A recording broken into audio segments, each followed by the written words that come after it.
gonna be a really annoying feature, isn't it? Okay.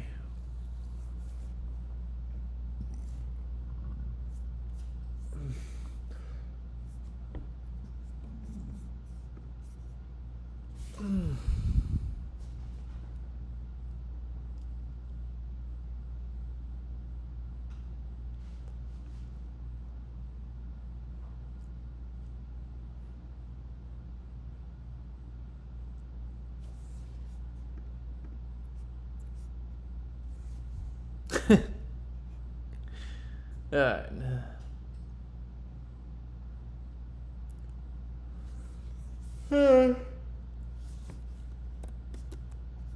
Let's see, what's today? 10.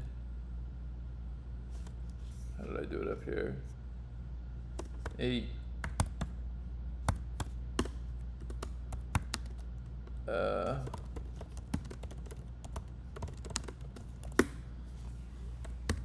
The topic begins to explain another programming paradigm called functional programming that uses functions as the primary concept to provide an alternative way to solve many programming challenges.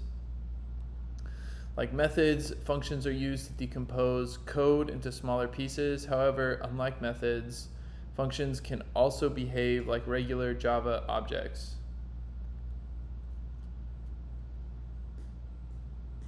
Be passed to / returned.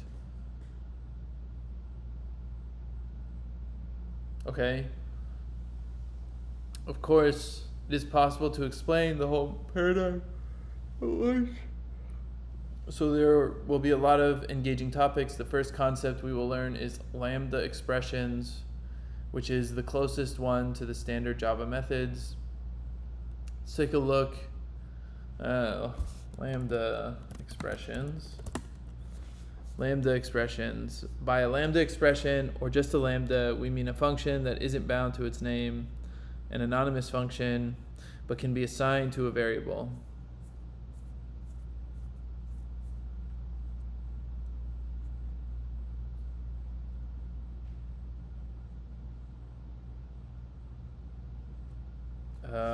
By lambda, we mean nameless, anonymous, anonymous function.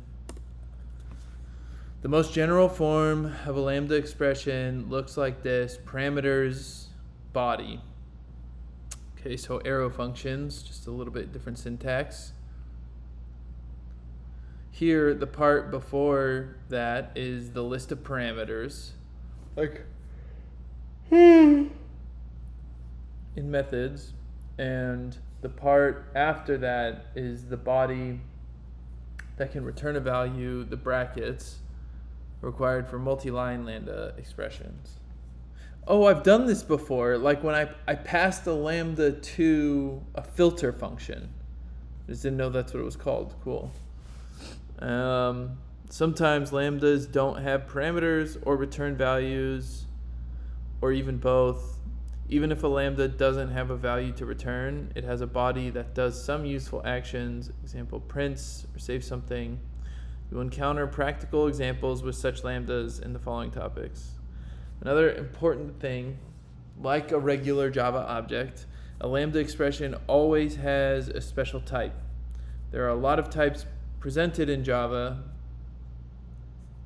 Okay, in this topic, we will only mention 2 of them: function and bifunction.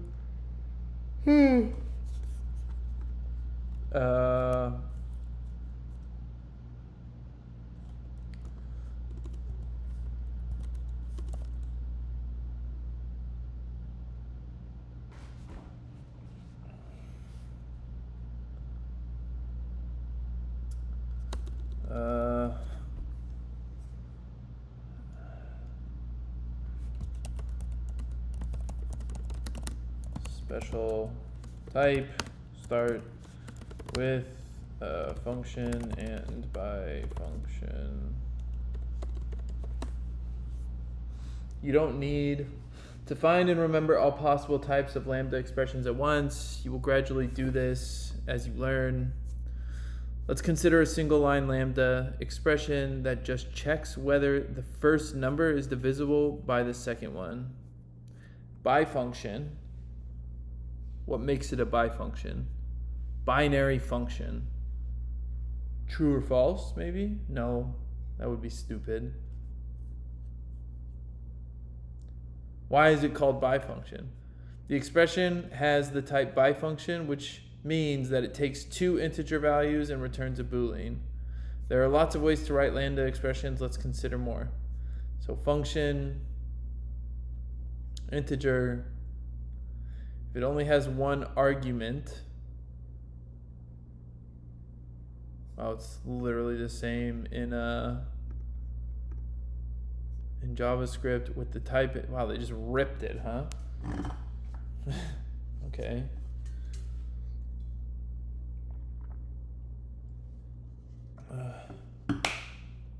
Putting the Java in JavaScript, am I right? With type inference function integer mult2 integer x times 2. I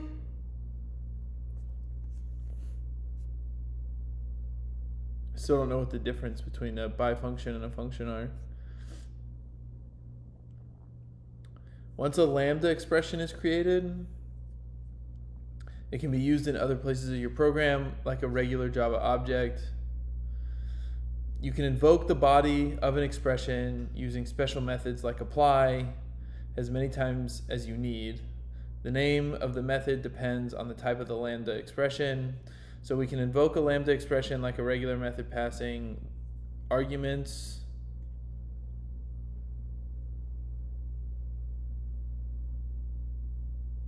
Okay, apply. Passing lambda expressions to methods.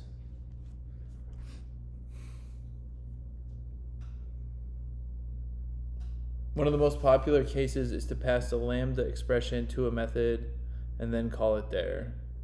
So print result of lambda. Yeah, okay.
I'm a little confused. Where is S passed in here? This seems like it's incomplete.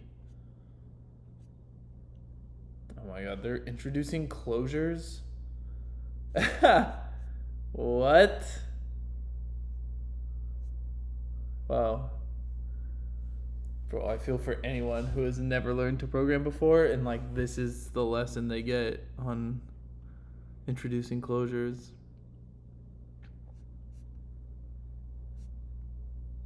Like it's not even clear, right? Interesting.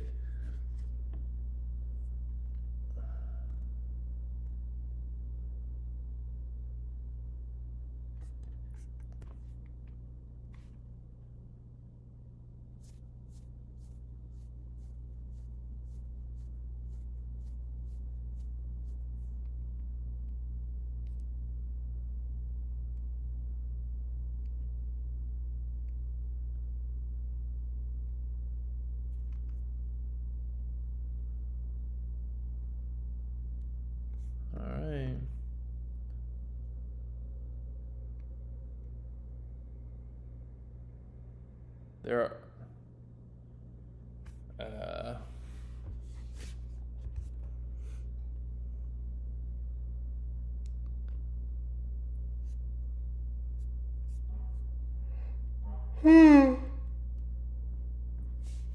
I don't know what this means.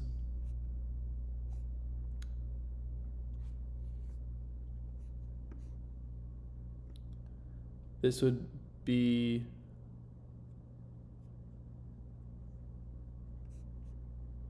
I don't understand the thing.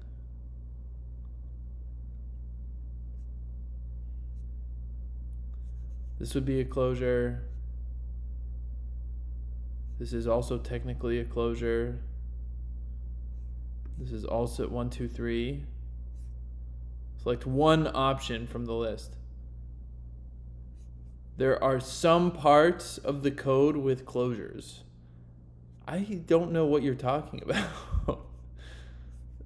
I have no idea what it's even talking about.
Which of the following Java methods can be called higher order functions according to the functional programming general theory?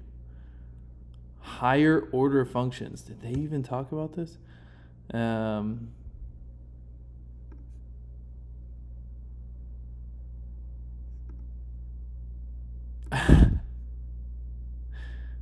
What?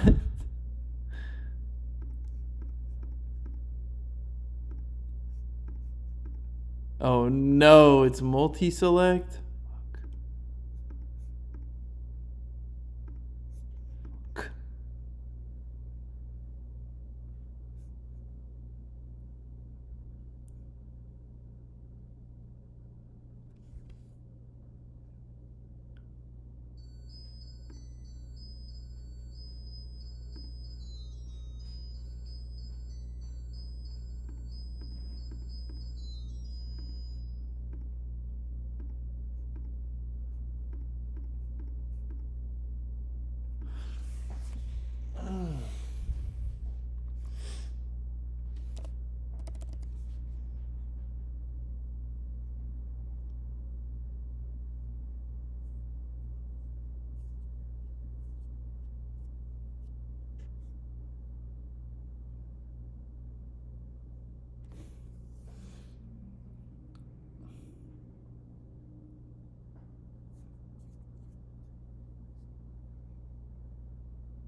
Writing JavaScript.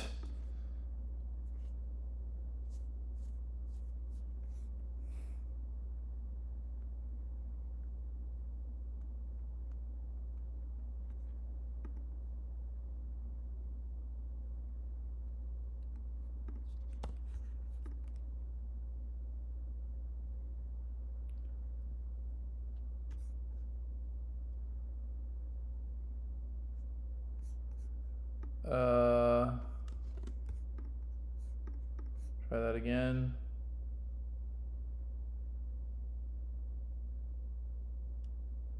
Yeah.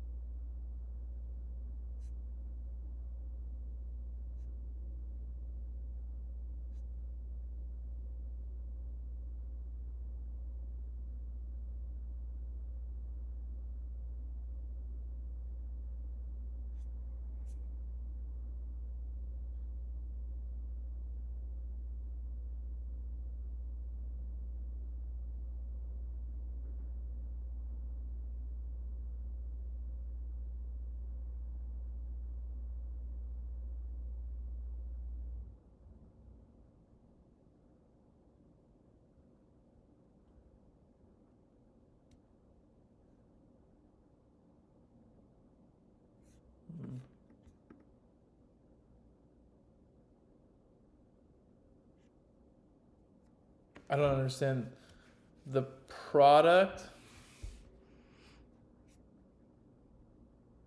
So this would be 1 times 0, I guess. 2 and 2.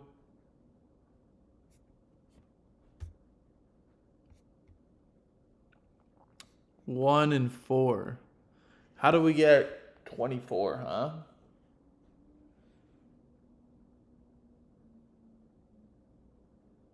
How could you get 24?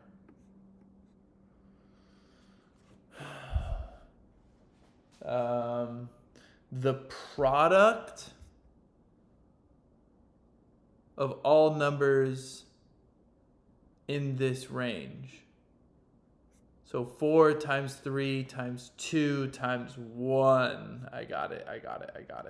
So here it's 15 times 14 times 13.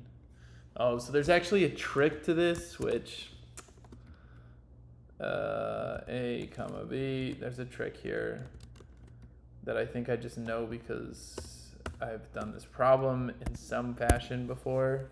You do if A equals B, return A.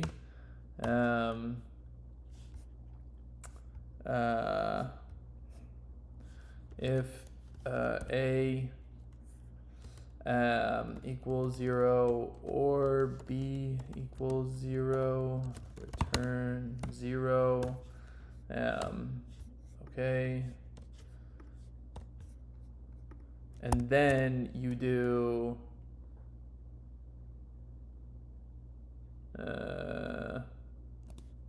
oh, maybe it's not as there's no trick. I was thinking there was a way to do a bang operator multiplication, but I don't know why. I can see it in my head where it's like you do 15 bang minus 5 bang, and then you're good to go. Which I guess I could do, but it also seems like overkill.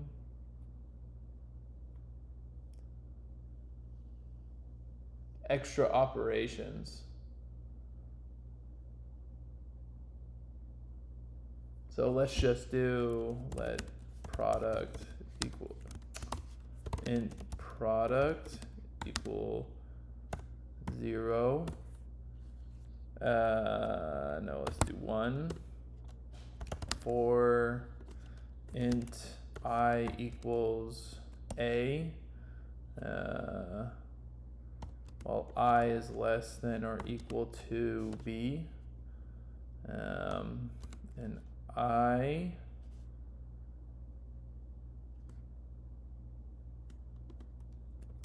I think I can do this. Product times equals I plus plus.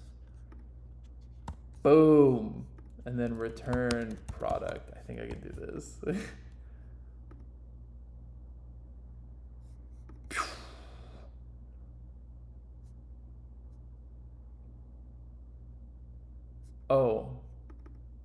Okay. Long.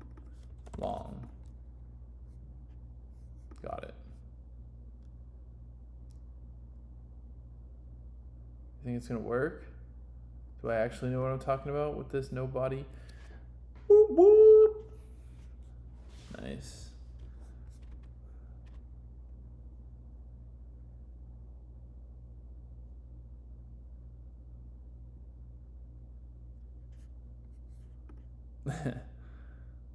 People from overseas just dealing with our silly issues. Come on, how many streaks is it? Thank you.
There are many models to manage customer flows. The simplest approach is one shop with one seller. The seller deals with each client.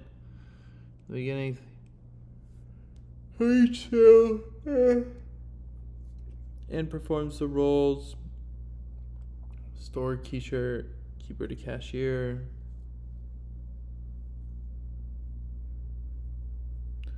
When there are many customers at the same time, this approach is very far from perfect, as the seller can deal with only one client per time while others have to wait in line.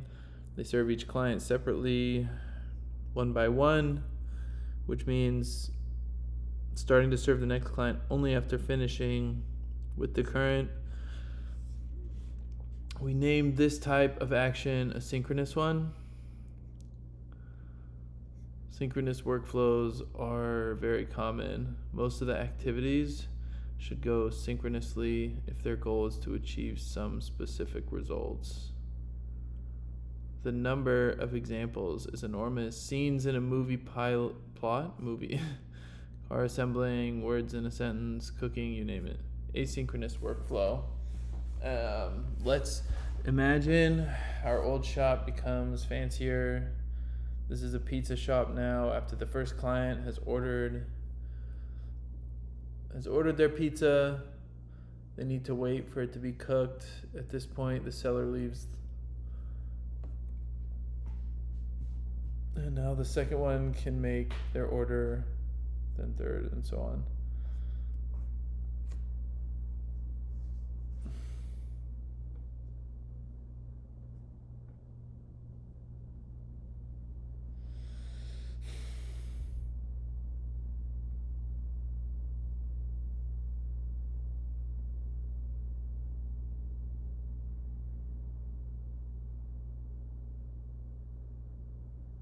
Oh, I see.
I see. So synchronous is one after another. Asynchronous is one actor multitasking. And parallel means multi-actor.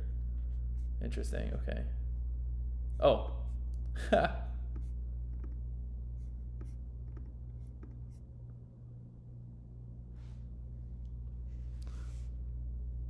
Sort the steps of the task so they can run synchronously. What?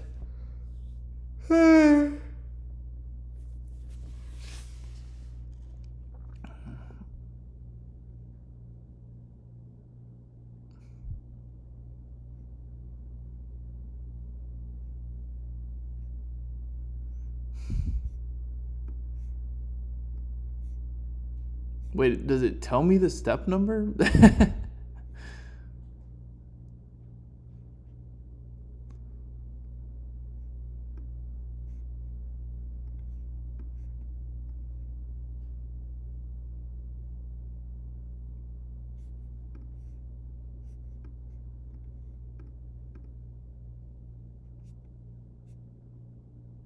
Oh, whoops. Okay. Oh, come on. Oh. Okay.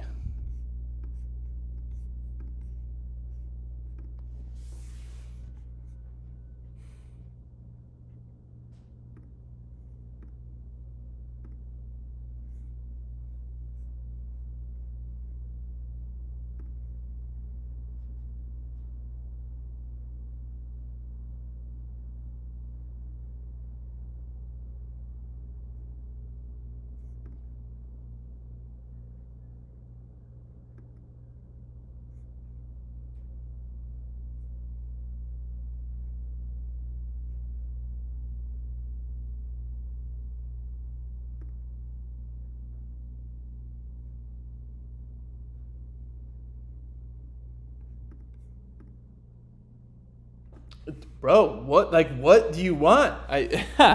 What? What are you talking about? Asynchronous tasks execution process can come in parallel? No, you can only start one thing at a time, but you don't have to wait for it to finish.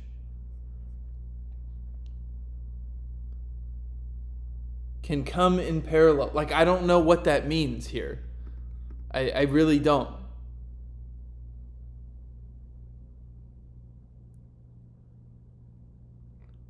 And parallel running is possible. Yeah. What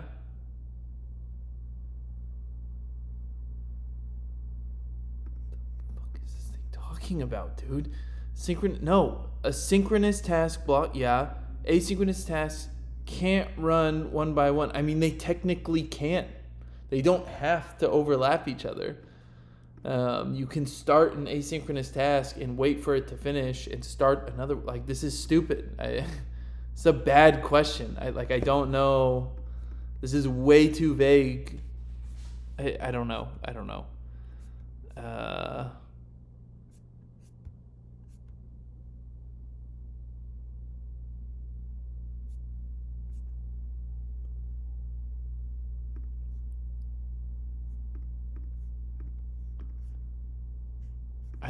I have no idea what it's talking about with that other one.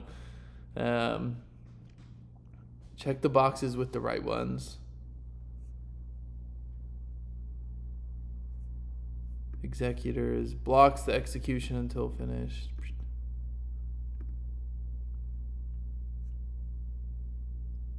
Oh no, dude, look at all this text. What?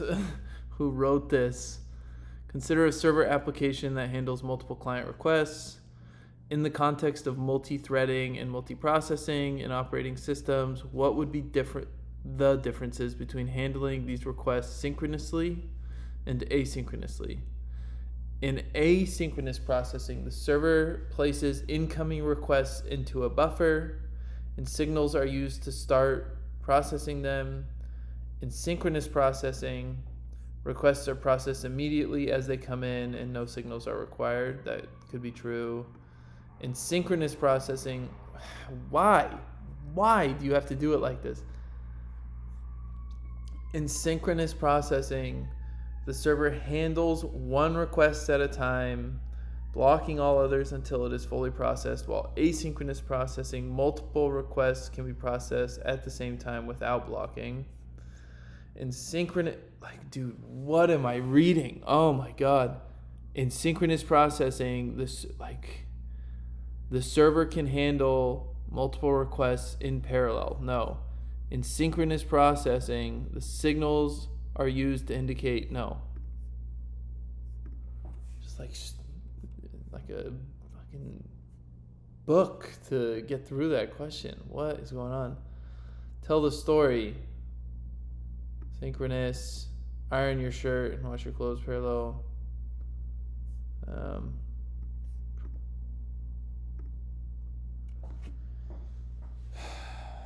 Okay.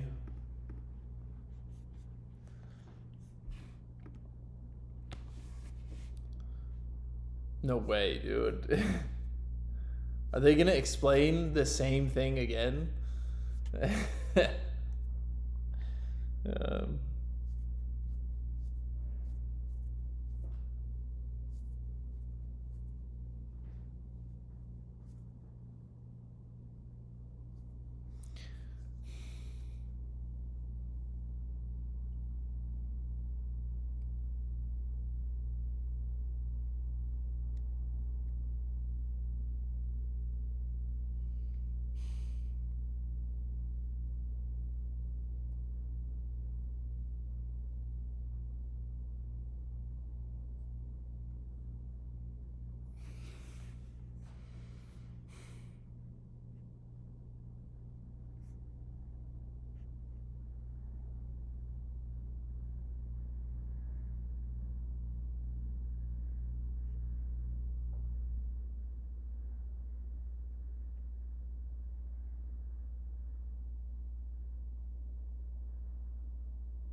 Internal or lightweight concurrency. I didn't catch anything this just said.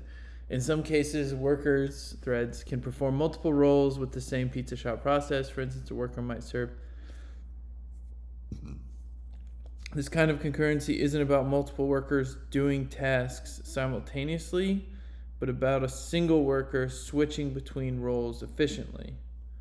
These roles typically involve tasks that are quick and do not demand significant time or shared resources, classifying them as lightweight.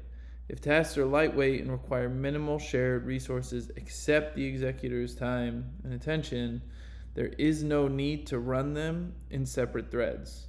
It is more efficient to manage their concurrent execution through time slicing with a single thread, where the executor switches between the tasks quickly enough that they appear to be happening simultaneously. This form of concurrency is internal or lightweight due to the minimal nature of tasks involved. The following image illustrates an example of worker's thread.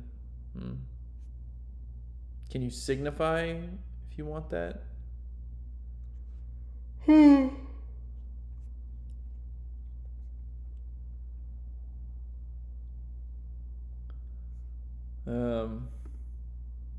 All right, well, we'll find out if I learned anything tomorrow.